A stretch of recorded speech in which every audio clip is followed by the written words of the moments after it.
you might have to pay a little bit higher than normal. So they're, again, location, what's available in your area. Yep.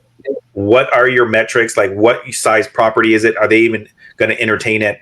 I've actually called some friends of mine that are in the industry and said, hey, I have this property. I think it was in Texas. It's like 40 units or 50 units. It wasn't the smallest, but it wasn't the biggest. And she kind of like, Andrew, I love you, but you know what? We won't touch anything smaller than 1,000 units. And I'm like, so you're tapping on a great point there, right? So hello, well, welcome back to another episode of Lessons into Blessings podcast. And today's episode, we're going to be talking all about property management. One of the main reasons that keeps people out of real estate is the fact that they may have to manage their own property, which is tenants, toilets, and termites. But we have Andrew Suarez of Elite Property Management on today to come on and talk to us about some of the common issues that we see that landlords make and some of the questions we should be asking if we're going to pick up a property management company, and a whole bunch of tips so you don't want to miss out. And without further ado, let's welcome Andrew Suarez to the show.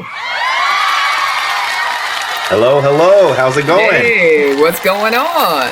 We finally got it working. We're good. We got this. We've been scheduling this for a little bit, and we finally got it going. So it's good to be here. Man, this is great because this is a topic that, it's not the sexy stuff. Property management ain't sexy. No, it isn't. So but we got to get on here and we got to talk about just some of the things that landlords, people who are thinking about managing or even hiring a property manager, some of the things that they can do and things that they should be looking out for when they're going down this path of managing their properties. So I'm excited to talk about this topic with you. Yes, me too. And this is like I said earlier, this is an essential topic because for everyone who's watching, majority of the people who are probably watching are self-managing because unfortunately, there's just not a lot of good property management companies out there. Hence, part of the reason why I started my own. I've been in property management for a long time, but I just never felt good about passing over all my hard work in getting these investment properties and then in handing it to somebody who's not going to take good care of it because they're not going to take as good care of it because it's not theirs. Yeah, that's real. True. And we talked a little bit earlier. I'm in that process of really transitioning. I've been self-managing all of my properties for like 15 plus years. And so, I know how to manage it and keep the cash flow flowing. Yes, but, exactly. It's a lot of overhead, right? And that's a daunting thing for those people who are like, this is the headaches I hear about. They hear about horror stories, so we want to just take the fear out of it and just help people get down the right path. So you said you've been in it for about 15 years. What made you is this your background? Did you start property management right out of college or how'd you get on this journey? Yeah, that's a great question. So a majority of the people that I talk to, they typically start with single family and then your friend or family, relatives or somebody who's doing flips, right? And then they kind of get involved that way. I was actually the opposite. So when I was younger, I was looking for a job. I had a family friend say, hey, I work for a big company, a real estate company that does multifamily. It's different than most of the singles. So I actually started in multifamily. So my smallest apartment community was like 250 units. That was the smallest. Wow. And then I just kept getting bigger and bigger and bigger with more experience. So it's been a great journey. I've learned a ton, but then overseeing and leading the different teams, I was like, hey, I'm making all this money for somebody else. Why not be my entrepreneurial side said, hey, I got to start doing this for myself. So then in about 2020, I started my own company, which is Elite Property Management. But I'm still involved with multifamily, whether that's teaching people asset management, whether that's running my own business. I've slowed down a lot because when I was younger, I didn't have any kids and I wasn't married. So obviously life changes things. So now I love doing property management, but majority of it, I went to now single family, duplex, triplex. I still have friends that still do multifamily, but this gives me time so I can spend time with my kids and take them to school and pick them to dance recitals and all that good stuff. So I do both. Absolutely. And really, time is our most valuable asset. And so I think a lot of people are like, look, I want the returns of real estate, but you know what? I'm not willing to give up my time. So 100%. That's Let's so just true. jump. Yeah, go ahead. Sorry. No, I was saying that's exactly what I wanted to talk about today. Was that I know I'm speaking to all of you out there who are watching this who are like, but I want to get my time back, but people don't, like I said earlier, they're not going to take good care of it as I know I can. But at the same time, all of us have W-2 jobs, right? And we were just talking about this earlier, that you want to be a great husband still, and a great wife still, and a great parent to your kids. So it is a balance, right? A balancing act. And so I've helped a lot of my clients get that time back, but it's not easy. You got to go through an interview process. And when you're interviewing your property management teams, some of the things you want to ask them is like, what type of properties do you manage? Just a simple question like that, because they could tell you, well, I do mostly residential, like single families. But if you have apartment buildings, they're not going to really understand, or vice versa. They only do multifamily and you're looking for residential, or they only do commercial, or whatever that mixed use. There's so many different things. So start with the wide funnel. What type of properties do you manage? Yep. Okay, great. Now you're in my sector, whatever that is. Let's say it's multifamily. So now multifamily, great. What areas do you specifically have your assets? What type of class assets do you have? That one right there. The class type is extremely important, because if they're used to managing A and B type tenants versus C or D, depending on where your properties are, that would, they may not even want to deal with certain types of tenants. So that is a great question right there. Yeah. So what type of class do you, because for those who are aware or not aware, because if you're dealing with a different demographic, there are different programs that they're going to be asking you, do you accept this program? Do you accept this program? And if your property management is scratching their head saying, that's good, well, shoot, I don't know what that is, they're going to just say no.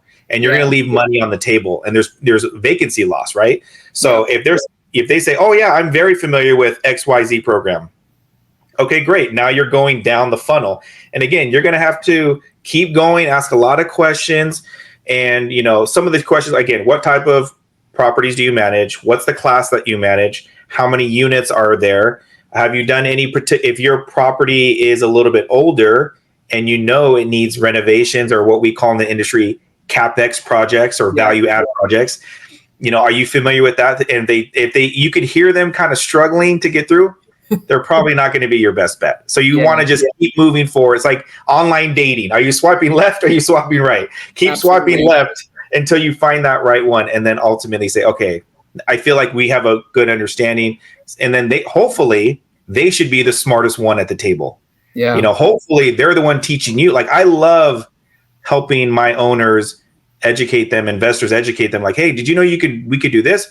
I didn't even know we could do that. Great. Yeah. That's why you hired me. That's so I can give you guidance. Exactly. And I can just say one thing, because, obviously I want my time to go away. So I think some of the things that you brought up, which is important, is just the capital expenditures. Like, if hey, I bought a C property. And for those that don't know what C property is, C property is going to be your older style property, maybe in a blue class kind of neighborhood, not as much crime as like a D property, some little crime here or there, but pretty nice working class kind of neighborhoods, versus your A and B, which are, newer properties. You're going to have all the amenities, the pools, the security guards, and all that stuff.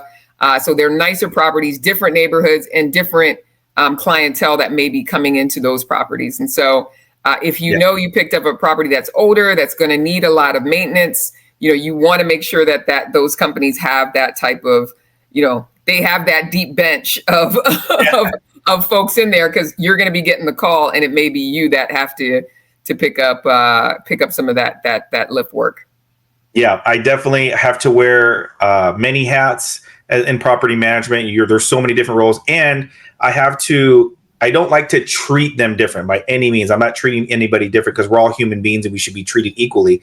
But I will say there's certain class properties that I have to give them a little more tough love, because it's like, hey, rent is due, and you got to be really on them. And, they're not so much worried about amenity driven. You just want to make sure they're paying their rent on time. Absolutely. And they're not arguing with their neighbors, and they're not causing, disruption to the other neighbors. Because I literally just recently, I had to pull two neighbors from their home that said, hey, I need to talk to you outside, because they were like, well, I'm not talking to her and I'm not talking to her. It's like, we're all grown adults here, guys. Correct. We should act like it. Yeah, absolutely. Yeah. How do you start off and just, because tenants is one of, I own a lot of C-class properties, and, we have possibly people missing payments, having to deal with evictions, having to deal with, late payments, things like that. What are some of the things that you do to kind of help, or what you would advise landlords or owners, or things that they're looking in a property management company to understand when dealing with tenants, and the best way to kind of manage some of those issues? Yeah.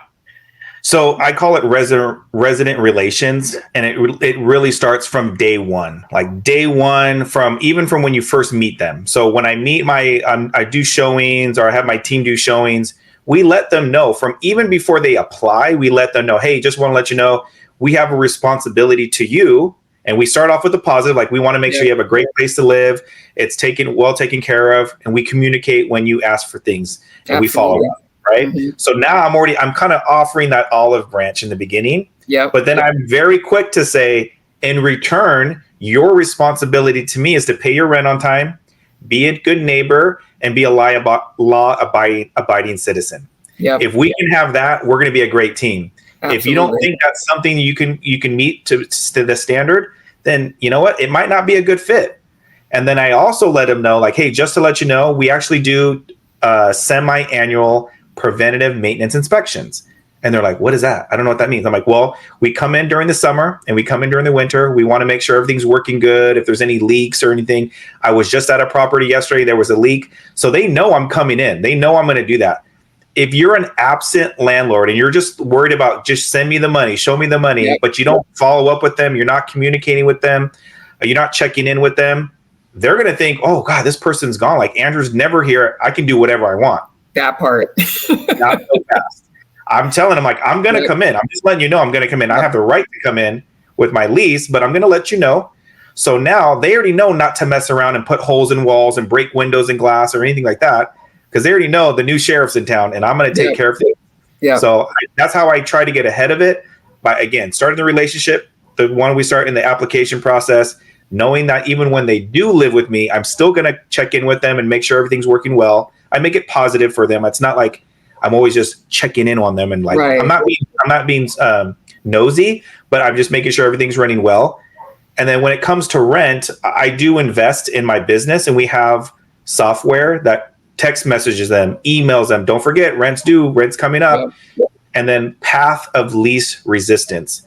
Don't accept cash. I just don't. I do check, online payment, Visa, MasterCard, American Express.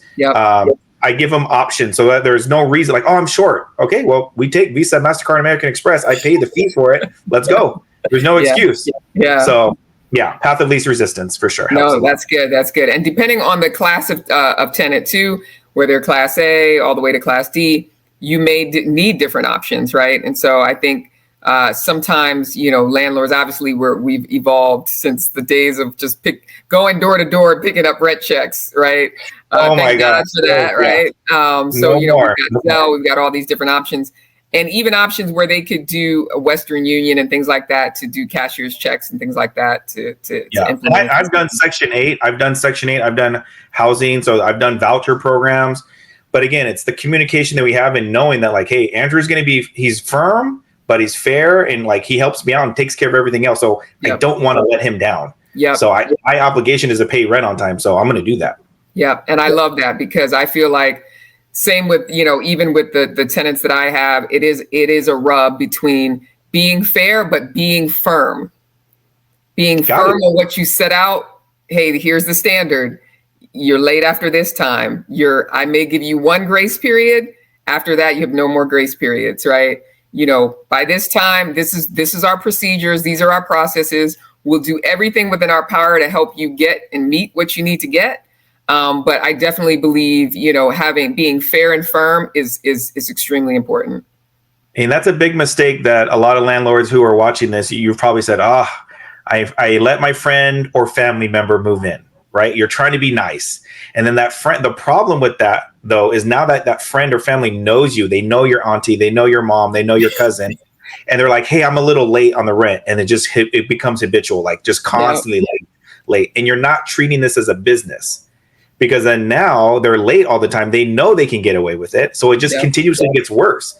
And you don't want to be the bad guy. So then now it just becomes a snowball effect. And now you're 3 months in arrears or 4 months in arrears. They haven't paid rent, and you're not treating it as a business. So that's also why I like to be, I'm going to be your filter. I'm going to be your bad guy. Hey, Andrew's the manager. He's going to handle all that, and, go through him. Yeah. Another reason why, if you need to, number one, I try not to have any family members in properties, but even if I did, you've got to make sure you have that stuff in writing, make sure your lease agreements are solid. I think another mistake that I see is just either not putting certain addendums in the lease agreement. So forgetting about stuff like trampolines or things that can cause you liability, or, pool safety. Yard. Yes. Yeah. All of that. I've had, that's the other thing is you're ultimately, let's say you wanted to fix your house and you have a leaky pipe and there's a lot of construction. Yeah, you could watch YouTube videos, I guess, and try to do it. But ultimately, you're probably going to call it a plumber or you're going to call an electrician. It's the same thing. Don't treat it differently, guys. Pay somebody the peace of mind and to get your time back. That's invaluable. Yeah. So absolutely. Depending on your class or what multifamily, like single families are anywhere in California, anywhere between 8 to 12% is ballparkish for the deduction from the monthly rent. But if you think about it, you're collecting 90%, but all the time you're going to get back. You're not dealing with, like you said, tenants, termites, trash. You're not dealing with noise complaints. You're not worried about legality things. You might say the wrong thing. Now you're in fair housing issues, and now you're going to have a lawyer reach out to you, say, hey, how come you're discriminating? Then what do you do? Lawyer fees are even higher. Absolutely. Man, you tapped on it right there. Fair housing. A lot of self-managed landlords get that wrong. I have gotten that wrong once or twice. I usually know it pretty well. And then it's like, oh, they got me on this. Now I got to start the process all over again. That's a whole nother month of no rent.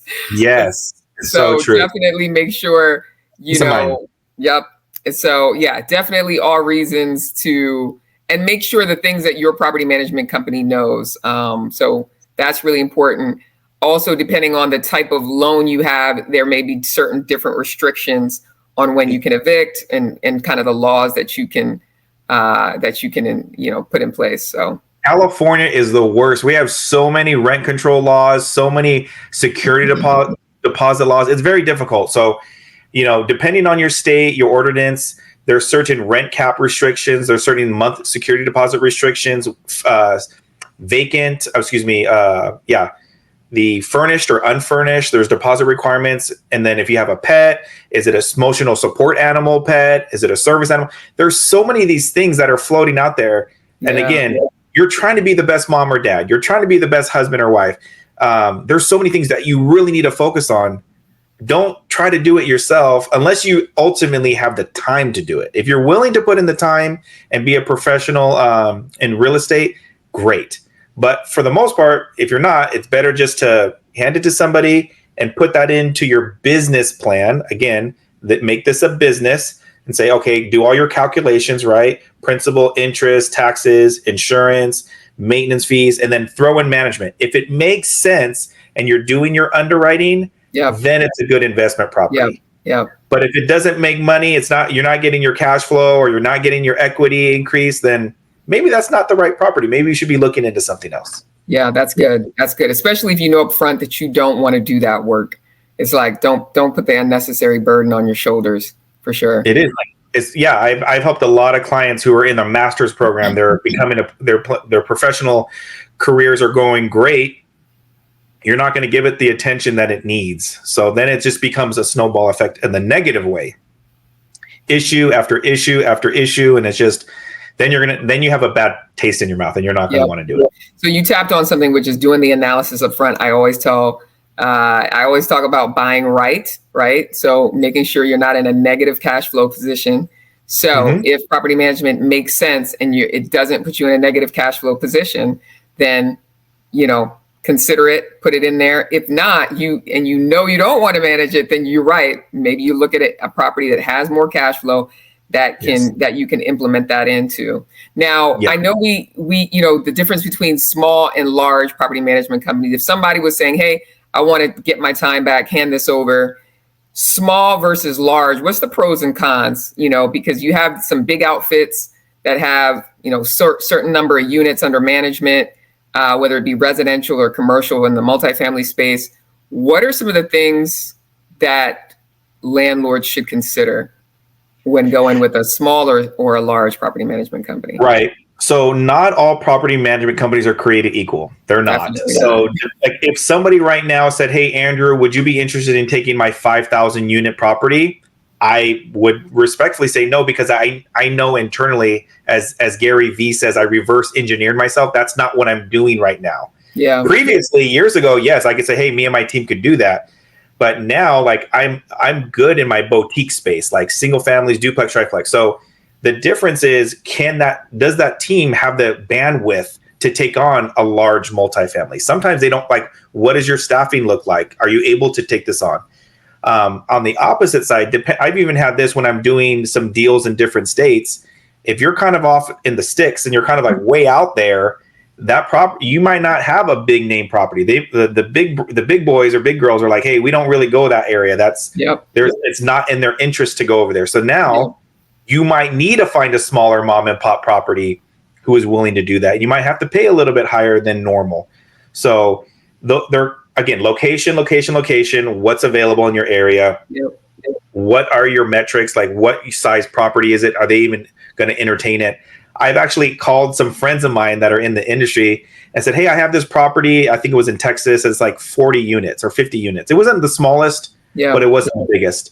And she kind of is like, Andrew, I love you, but you know what? We won't touch anything smaller than 1,000 units. And I'm like, so you're tapping on a great point there, right? So there are limits, right? So depending on the property management company that you want to go with, there may be limits. They might be in the boutique space and they're like, look, we don't do anything larger than, 10 units. Or they may be in the large size and we don't take anything smaller than XYZ. So even if you already know when you're going in and saying, hey, I want to pick up an investment property, I know I want to pick it up in this particular area, definitely do your research beforehand, because you want to ensure that there is property management companies in that location, that you're interviewing those companies. Number one, they can also be an asset in doing the analysis as far as what is the rent potential you can get when looking at a particular property. So it's good to have kind of some of that research done up front on what are the property management companies in that area that could help me manage this property. And there's things that they could do to help you on the front end as well. You nailed it on something that I really want to talk about. Is you got to understand the business and what you're asking for, because when you're interviewing you're interviewing them, but keep in mind, they're also interviewing you. Yeah. Because they're going to want to know, what's the asset? What's the class? How many units? How many, is it vacant? Is it not vacant? Is it lease up? Is it not lease up? Is there capital expenditure projects like we talked about earlier? There's a lot of money going into it, because some property management, they don't have any experience with that. They're like, okay, so who's your general contractor? Who's going to do all the work? But if you want them to oversee it, there's a lot of intricate details that, again, know your information, know what the project is. No, is there government funding like Section 8 or something like that? Oh yeah, that's 50% of my portfolio. Portfolio. They're like, oh, we don't touch that. We don't have any experience. Or yes, we do. So know your numbers, know the background, know the story is what we talk about. Know the story of the property, and then again, you're just going.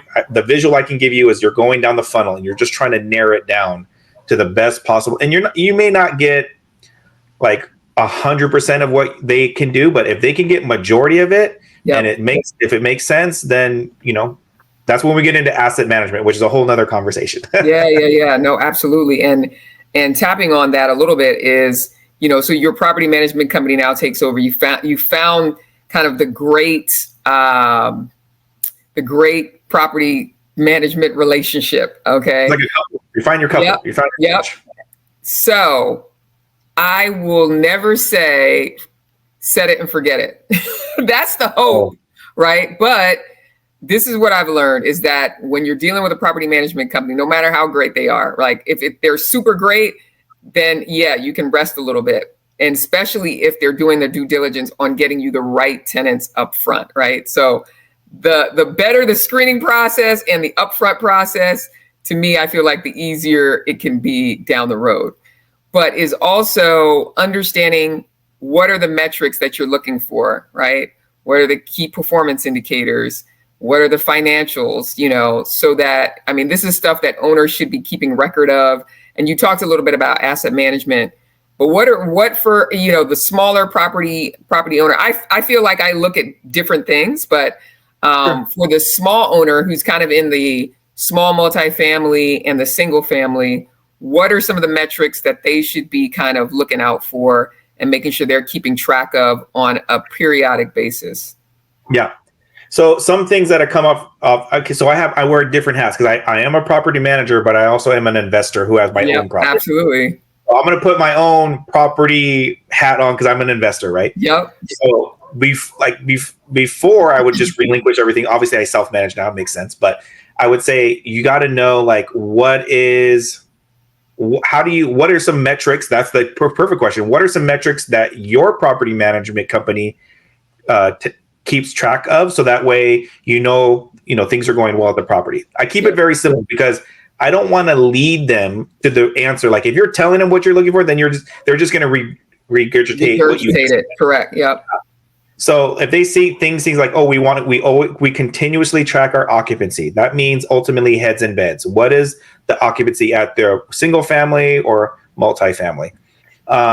What is the average turn time? Like how long does it take for that property for somebody to move out and then somebody to move in? Why is that important? Because you want to know, if they say it takes 3 weeks, 4 weeks, that means your property is going to be vacant for a month, 3 to 4 weeks. Yep. And getting that thing, that's way too long. It should be a couple of days, hopefully, because you need a vendor cleaning, maybe a carpet cleaning, some paint. It should maybe take, let's just be nice and say a week. Let's just say a week, right? But if they're saying 2 weeks, 3 weeks, 4 weeks, can you walk me through that process? What does that look like to you? And it's open-ended questions. So vacancy, how long does it take to the turn process? What is the maintenance turnaround time? What does that look like for your company? So think about it this way. We've all lived in apartments or a rental place maybe at one point. And if you put a maintenance request in and it takes 7 days, 10 days, 14 days, you're kind of mad. You're like, hey, this water's been dripping for the last 14 days. I'm paying the water bill. Yeah. So that's another thing. What's the maintenance turnaround time? What are what is the average expenses that you're typically paying or that you're charging?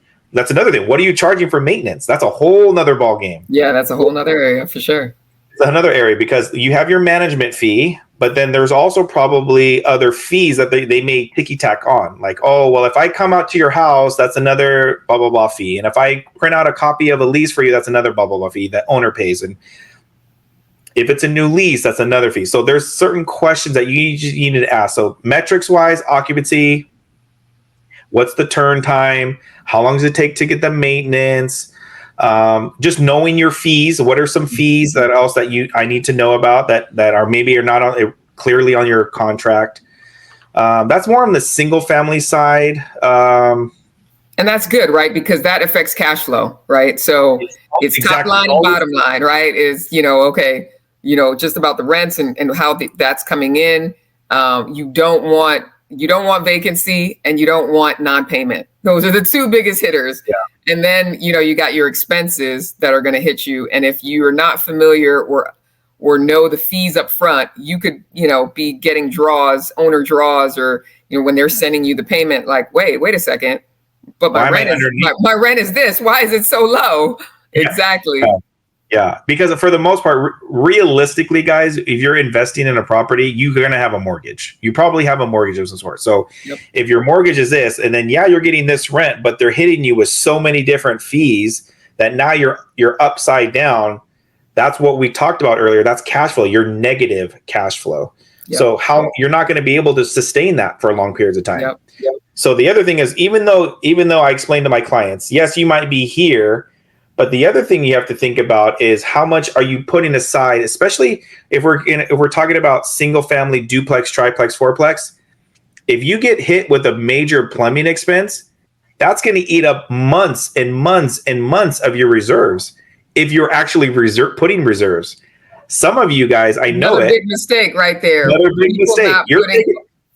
You're taking the money and you're like, woo, let's go to Vegas, baby. I got an extra $500 and you got a couple of months of that. But with single family, that could hit you really hard, really quickly, because you don't have 100 units that are paying you $100, $200 in profit every month. You got one unit. Yep. And if that unit gets hit really hard, you're thousands and thousands of dollars net negative. So, yep, that's good. That's really good. Which is the beauty of being in the large multifamily space. It's a whole different ball game, right? You're hiring someone. Yeah, absolutely. Now there's going to be those people who are in the middle ground space, who are in the, 20 units, the 30 units, and they still self-manage it, right? But what do you feel like is a good solution for those people in that space? I mean, again, everyone's going to be different. I'm not going to tell anybody not to do it, because if you're in a position where, let's say, that is your job, that is you're capable, and you're a real estate professional, and you're like, hey, this is what I do. This is what I do. Great. I wish you all the best of luck. I don't like to put things all in a black and white category where that's negative. You can't do that. That's not true. Yeah. However, the thing is, what I've noticed in talking with different investors is majority of the time, people tend to say, well, you know what? Now I want to pull back. Now I want to get my time back so I can retire, or I want to spend time in travel and all those things. So that is something called asset management, which is a little bit different, because then if you don't have a very large portfolio, let's say we're saying in the 20 unit space, right? 30 unit space. It's something where it's bigger than single family, but it's not as big as large multifamily. So you could hire, let's say, me, and I'm doing my job, I'm getting things going, but then let's say once a month, or let's say in the beginning, you do it every week, right? And you're just progressively you're seeing things are going well. Now you're into asset management, and now you're saying, hey, I'll check in with you, Andrew, every month, then every 3 months. And if you see things are going well, now you can pull back, because now you do have somebody who can handle that for you. And then it's a whole nother conversation, but now you're in a helicopter, right? And you're looking at your Texas portfolio, you're looking at your Florida portfolio. I wish you nothing but luck. Hopefully you guys can do that. Oh, I got my California portfolio meeting on Wednesday. Oh, I got my Texas portfolio on Tuesday, whatever that is. Yeah. So I hope that happens for all of you watching this. Absolutely. Now, this wouldn't be Lessons into Blessings if we didn't tap on a lesson that you've learned over your experience, something that burns you maybe in the property management space, and you've been able to turn that lesson into a blessing. All right. You look like you got one lined up. There's different things. There's so many. I mean, I am a religious person, so I have many blessings. I thank him for all the blessings he's given me. But I will say, let's say something that I've learned that is a blessing, or over my 15 plus years, is you can never communicate enough to your owners, to your investors. Just treat them like you want to be treated. Like communicate, guys. I know those of you who are watching, but Andrew, I've done this for 10 years. I'm a professional. I know exactly what I'm doing. I get that, guys. But that's something where the better that I am communicating with people, I just noticed that it turns into a blessing, because now they're referring me. Now they're saying, call Andrew. He's amazing. He's so good. Like, I have owners. I remember one time I was with owners with another set of owners, a difficult owner, let's just say, in the beginning. These owners are like, man, he's so good. Like, they talk to this owner's like, just let him do his thing. Like, he kills it. He's so good. Like, he'll make your life so much happier.